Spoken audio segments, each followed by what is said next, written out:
Por que o Lula foi derrubado? Não foi por causa de mensalão, não foi por causa de nada, foi porque tinha preto pobre na universidade, mano, andando no aeroporto, falando sobre política. Embrionariamente, minimamente, eram pequenos focos de exceção. Eu lembro de eu entrar em Acari, no Centro Cultural lá. Acari é um complexo de favela no Rio de Janeiro. Eu ajudei a decorar o Centro Cultural, fiquei amigo da rapaziada, de vez em quando eu visitava. Eu cheguei no Centro Cultural e só tinha um cara, eram uns 15 que administravam o centro. Tudo artista, rapper, grafiteiro, pintor, poeta.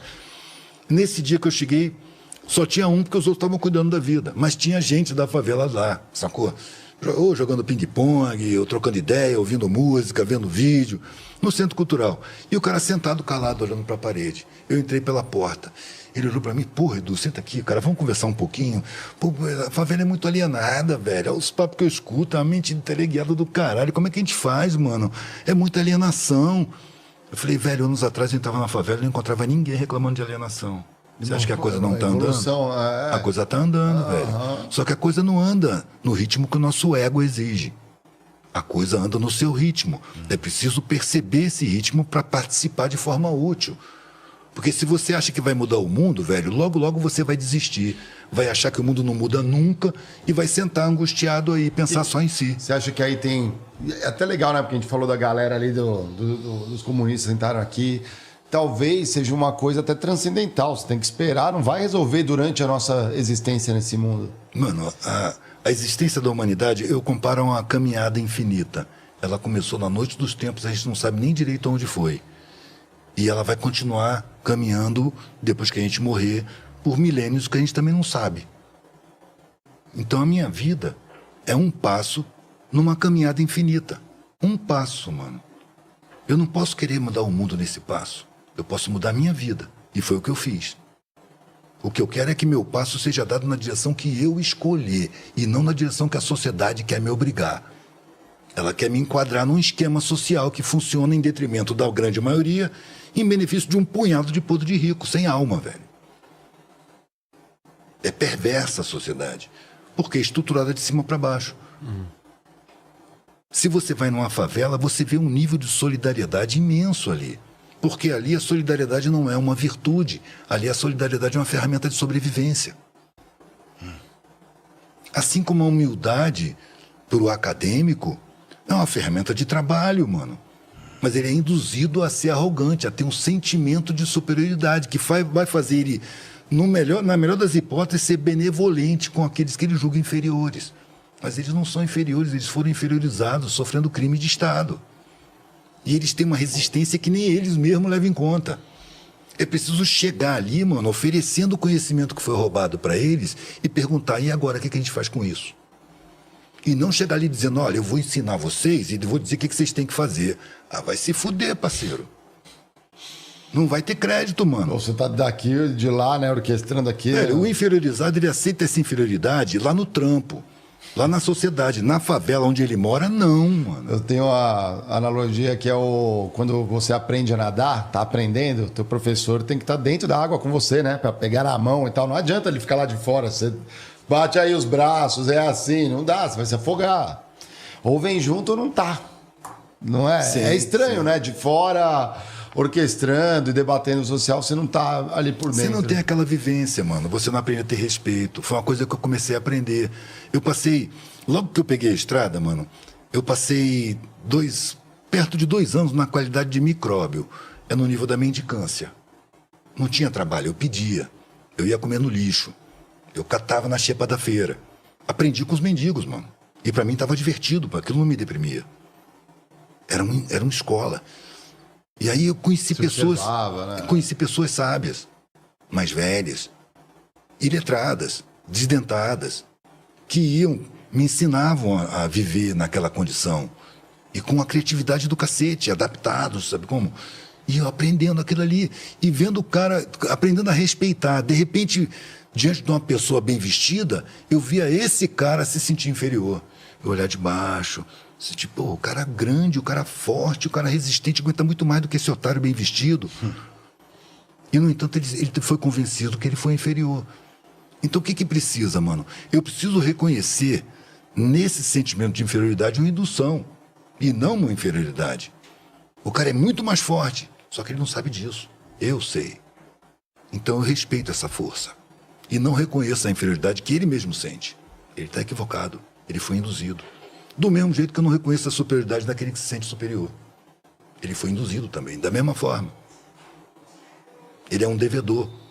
Porque se não fosse o ajudante de pedreiro, não tinha parede na universidade, não tinha vidro na janela. Porque o engenheiro não pega no cimento. Ele não vira massa. Ele não carrega nas costas. Ele manda carregar. Então, se não for os de baixo, não tem sociedade. E aí que tá, né? De tanto trabalhar em obra, né? O pessoal aprende, observa como é que são construídas. Vê se vai engenheiro na favela. Exato. Tem uma favela no Rio chamada Santa Marta. Ela é num íngreme de morro. E eu fui num evento social lá, num evento que o rapper Fiel estava tendo. Tinha uma rádio, ele teve vários problemas com polícia e tal, mas ele tinha uma rádio lá. E eu estava lá nesse evento, que tinha vários universitários e revolucionários, gente engajada, né, socialmente falando, gente que tem boa intenção, velho, mas não se percebe condicionado. E eu estava sentado junto com os favelados, tomando uma cerveja. E olhando, velho, aquelas construções incríveis, equilibradas em haste, sabe como? Naquelas inclinações. Aí fiz uma pergunta, eu sabia que a resposta, mas eu fiz uma pergunta para os caras da favela, né?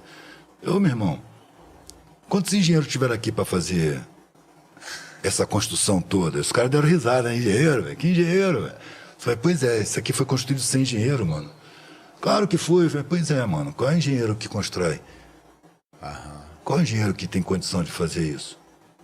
De vir aqui e fazer? Peão construiu sem engenheiro, né? Construiu sem engenheiro. Qual é o engenheiro que constrói sem peão? Aí nego para pensar, porque nego não pensa nisso. É mesmo, nunca tinha pensado nisso. Pois é, meu irmão. Mas que no fundo, tanto o engenheiro quanto o peão estão se lascando também para alguém que... O engenheiro está dependendo do peão. E o peão não depende do engenheiro para construir a casa dele, mano. Então é preciso você perceber que as coisas são apresentadas invertidas. Quando eu era moleque, na adolescência, no meu meio, o que me diziam é que os pobres eram fracos. Minha mãe chegou a falar, se você tem tanta preocupação com a pobreza, você tem que ficar rico para poder dar esmola. Aí é o contraste... É uma espécie de anestesia para a própria consciência, velho.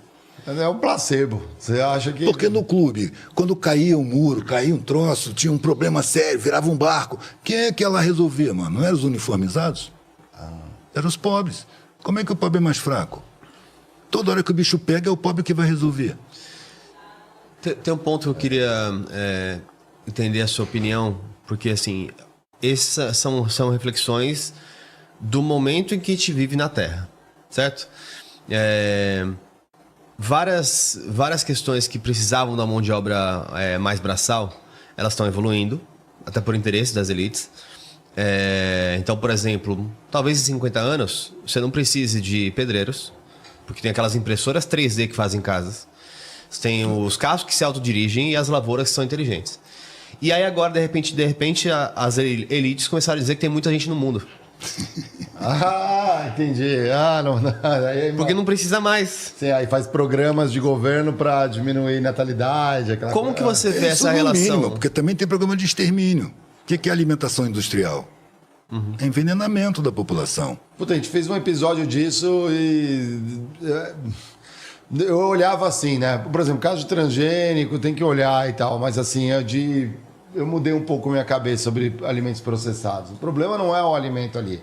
Porque se pegar um tomate hoje, sair da lavoura e fazer ele chegar, por exemplo, um molho, chegar na nossa mesa, ele já ia ter apodrecido no caminho. Depende da produção, depende do transporte, depende do cuidado. Agora, o tomate é um dos elementos que precisa de mais agrotóxico, mano. Mas eles foram tirando, né? A agricultura orgânica é criminalizada. Então, quem é que faz agricultura orgânica? MST, cara. E o que é orgânico? Por exemplo, o café orgânico, ou fertilizante natural. Então, é fertilizante natural, mas as árvores cresceram e chegaram no tamanho que foram porque lá atrás usaram outro tipo. E agora eles pararam de fazer do jeito anterior... E agora estão fazendo... Assim, ou você seja, fala a árvore do café. A árvore do café. Do café, lá atrás, porque ela é antiga. Então, assim, tudo tem uma manobra. Tudo tem uma manobra. Parece que tudo tem um jeito de... Mano, quando a alimentação industrial começou a ser concebida, qual era o objetivo? Lucro. Não era alimentar ninguém. Era o lucro. Sim, Então, você qual era o consegue vender pra ideal? mais pessoas, Qual era o distribui ideal? mais, né? Maximizar a produção ao máximo possível. E para isso, tinha a indústria química fornecendo coisas Ah, sim, os que não conservantes, tinha estudo ainda declarado, não era veneno. Não, sim. Não se sabia que era veneno. E foi se descobrindo aos poucos.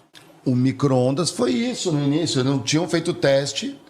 Um equipamento que parece interessante, né? Pô, você põe um negócio. No início, eles não blindaram corretamente. E onde ele era usado? Ele substituía o banho-maria das fábricas. Né? Então, antigamente, o pessoal vinha, colocava a marmita no banho-maria, ficava lá quentinha, né? Na hora do almoço. Então, o banho-maria, ele gasta muito, porque tem que ficar lá aquele resistência É mais lá jogando. tempo, é. E aí, então, vamos economizar. Cada um põe a sua, liga o micro-ondas, é mais, teoricamente, mais econômico. 1 minuto. E aí, o pessoal, agora é peão na fábrica, vai lá, enquanto tá esquentando aquele 1 minuto e tudo, batucando em cima, aquela coisa. Os primeiros ficaram com os braços. Pegaram tudo câncer aqui nos braços. Não tinha... Depois que falaram, caramba, a gente tem que blindar alguma coisa, foram mudando a forma de fazer. E por Tinha denúncias. Pode acreditar, velho, que as primeiras denúncias foram perseguidas. Porque a indústria tenta esconder. Na mesma hora a indústria tenta esconder. Do mesmo jeito que as produtoras de transgênico, né, as Monsanto da vida, investem contra os professores que estão denunciando.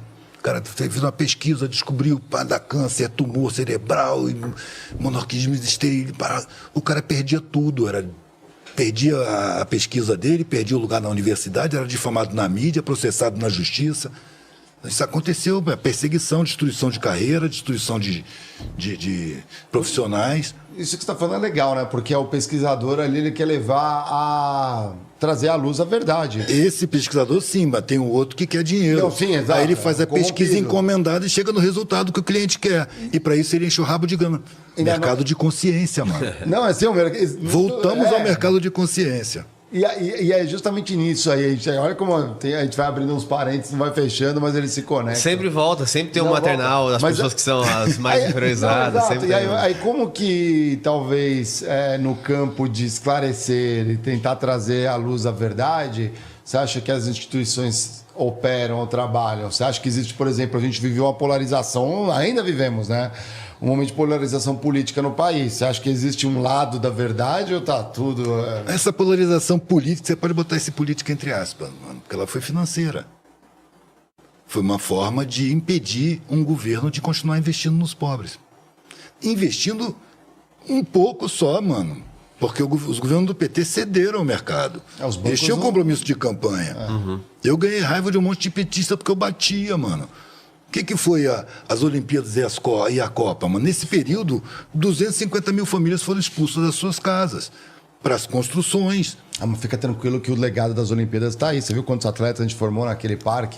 Também tem o legado na psicologia do monte de Delegado, criança exatamente, aí, um monte de família desfeita, sabe, um monte de gente que morreu de raiva e que está em condições insalubres hoje. Por quê? Porque eles espalham os pobres para longe. E Monsanto, que foi construído... A revelia, mano, teve o acampamento indígena revolucionário nas palavras dos ministérios. 6 meses, mano. Eles tiraram, acho que 6 vezes, com todas as polícias, mano, federal, distrital, militar. E ela descia o sarrafo nos caiapó, mano. Destruía a barraca. Teve cacique que morreu do coração por causa de gás lacrimogêneo.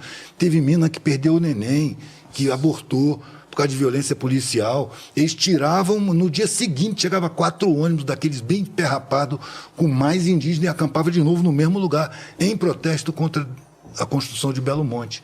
Agora vai lá ver o que aconteceu, mano. Acabou. Os ribeirinhos, não tem peixe, saca? Destruiu a área. Altamira é uma das cidades mais violentas da América Latina. Sacou? Por quê? Porque a miséria, quando foram falando em construir uma usina, os miseráveis de todo o Brasil correram para lá, mano. Sim. E cercaram a periferia, fizeram seus barracos para procurar emprego na construção da usina, que acabou não absorvendo todo mundo.